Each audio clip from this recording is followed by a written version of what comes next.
मान लेता है वो, यानी कि तब भी आप चुप नहीं होते। शिव का ध्यान, शिव का भाव दिल में थोड़ा जागे, दिल में थोड़ा जागेगा तो मुंह से तो अपने आप ही निकलता है। ये शास्त्र से बोली हुई बात है, ये शिव गुरु का मंच है।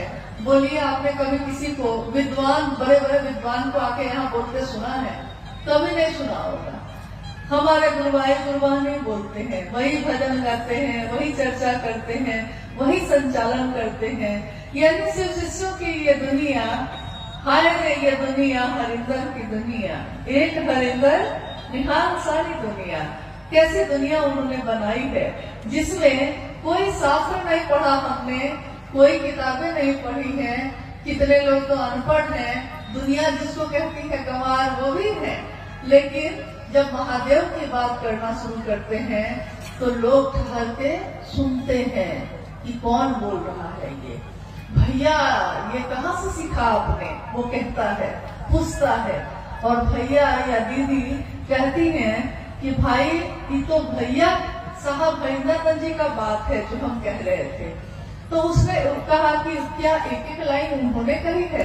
तो नहीं, उन्होंने सिर्फ इतना नहीं कहा था कि महादेव को अपना गुरु बनाना, लेकिन जब अपना बना लिए है ना तो हृदय में भाव अपने आप ही जगता है और मुंह से आवाज भी, शब्द भी, वाक्य भी अपने आप ही निकलने लगते हैं। यानी कि महादेव का ध्यान थोड़ा सा हो जाए, थोड़ा सा भाव हृदय में जग जाए तो चर्चा तो आप खुद ही करने लगते हैं, फिर आप रुकिएगा ही नहीं। इसलिए महादेव से दया जो आप कह रही हैं कि हम मांगते हैं, उसको सचमुच में मांगिए। इसके लिए मांगिए कि महादेव आपका काम मुझसे हो सके, इसके लिए मांगिए। बाकी तो उनकी दया से ही सब कुछ हो जाता है। आप खुद सोचिए, साहब के जीवन में, अभी आपने थोड़ी देर पहले सुना, शिव की शिष्यता की पृष्ठभूमि, व्याप्ति, प्रयोजन, यानी साहब के जीवन की घटनाओं के बारे में आपने सुना। साहब के जीवन में 1974 में उन्होंने शिव को गुरु माना, 1975 में नमः शिवाय मंत्र आया, 1986 में आकाशवाणी हुई थी जिसमें आवाज आई कि तुम जो करते हो दूसरे को करने को नहीं कहते। और उसके बाद, इस घटना के बाद से साहब दूसरों से भी कहने लगे। हालांकि 1982 से उन्होंने शिव की बात शुरू कर दी थी, लेकिन 1986 के बाद से ये बात बहुत रफ्तार से होने लगी। लेकिन पहला सूत्र क्या है?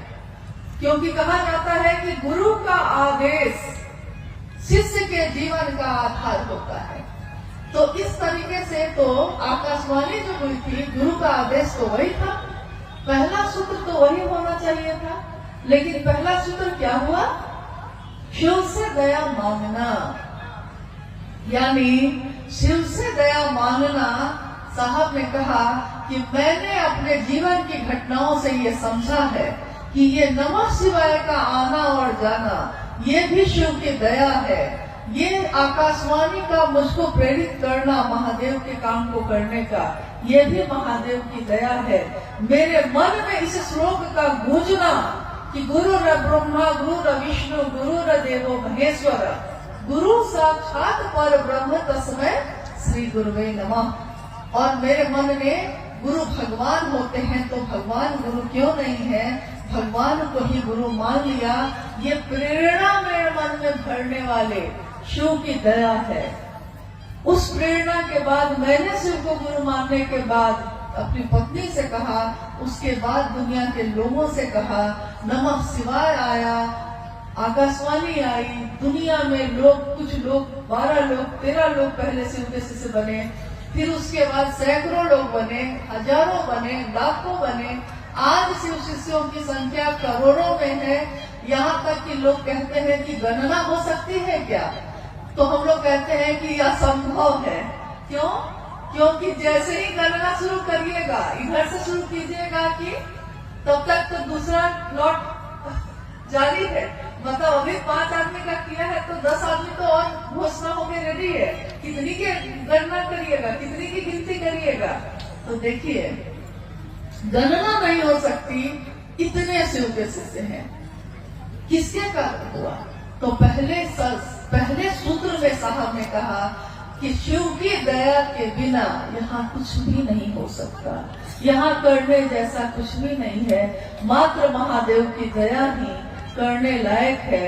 देखिए अभी हम लोग आए तो धूप थी इतनी तेज, महादेव के भाव में हम भी हैं, महादेव के भाव में आप भी हैं। क्या मौसम नहीं बदल गया? कब हवा ठंडी हुई आपको पता भी नहीं चला, आपका ध्यान भी नहीं गया। इससे पहले बहुत गर्मी थी। तो मौसम बदलते हैं, भाव बदलते हैं, मन बदल जाता है, गलतफहमी खुशफहमी में बदल जाती है, कुछ भी हो सकता है यहाँ।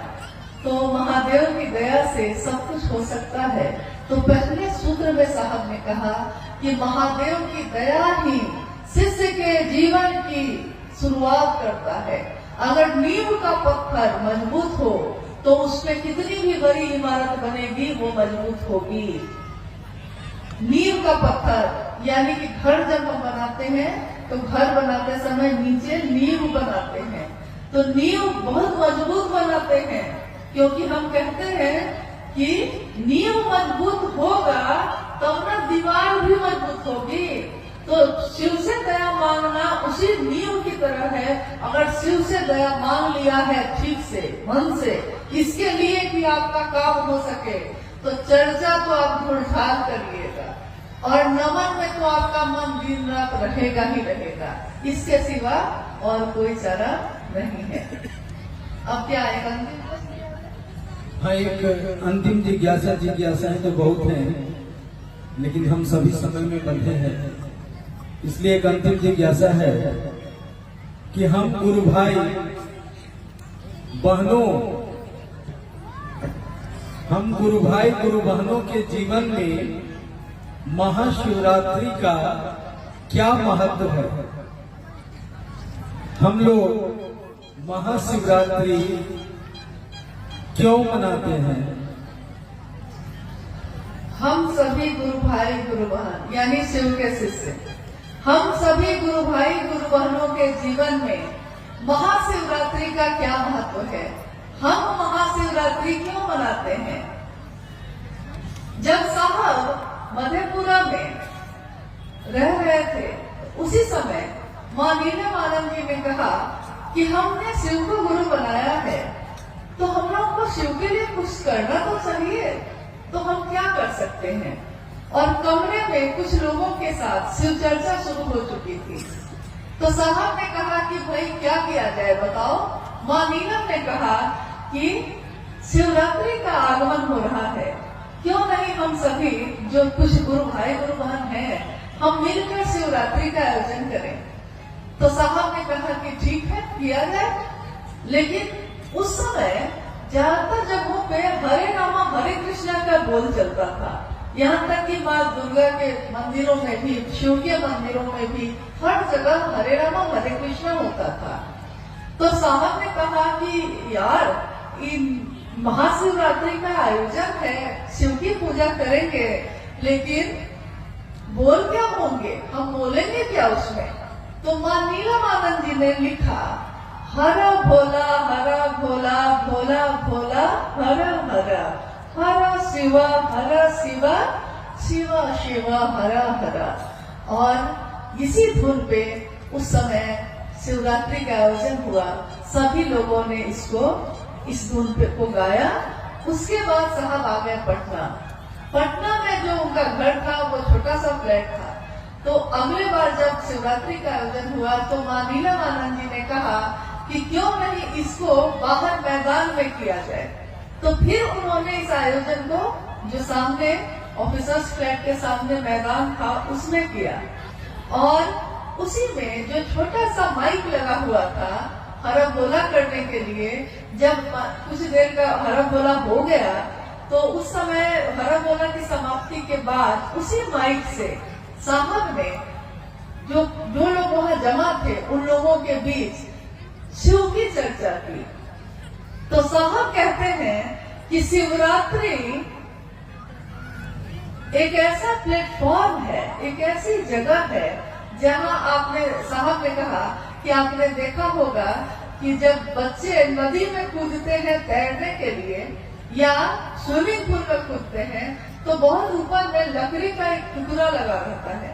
और उस लकड़ी के या बहुत बड़ा कोई सीमेंट का बना रहता है और वहां खड़े होके वो ऊपर से जंप करता है पानी में तैरने के लिए, तैराकी के प्रतियोगिता में। तो ऊपर से जंप करता है धरती पे, मतलब नदी में। तो साहब ने कहा शिव के शिष्यों के लिए महाशिवरात्रि उसी तरह है कि महाशिवरात्रि से ही लॉन्च हुई शिव की चर्चा। इसीलिए शिव के शिष्य एक उत्सव अपने गुरु का मनाते हैं, महाशिवरात्रि। और मेरा निवेदन है कि आज अभी जो आने वाला है 8 मार्च को महाशिवरात्रि का आयोजन हो रहा है, हर जगह पे हो रहा है। मेरा निवेदन है कि 8 मार्च को जो महाशिवरात्रि है उसमें आप अपने सामूहिक रूप से जहां भी आप करना चाहते हैं जरूर करिए, लेकिन अपने घर को लौटिए जब, तो कम से कम 1.25 घंटे अपने घर के लोगों के साथ भी इसको करने की कोशिश करिए। अपने पड़ोसियों को भी बुलाइए इसमें, और इसके साथ साथ सजाइए अपने घर को, अपने मोहल्ले को, अपने दरवाजे को, क्योंकि शिव की रात्रि है, ये महाशिवरात्रि है। शिव के शिष्यों के लिए शिव की चर्चा का आगाज करने वाली है। तो हम नमन करते हैं अपने साहब दीदी को, अपने गुरु शिव को, कि महादेव की दया हम सभी पे बनी रहे, हम सबका जीवन शिवमय हो, सुगंधमय हो। साहब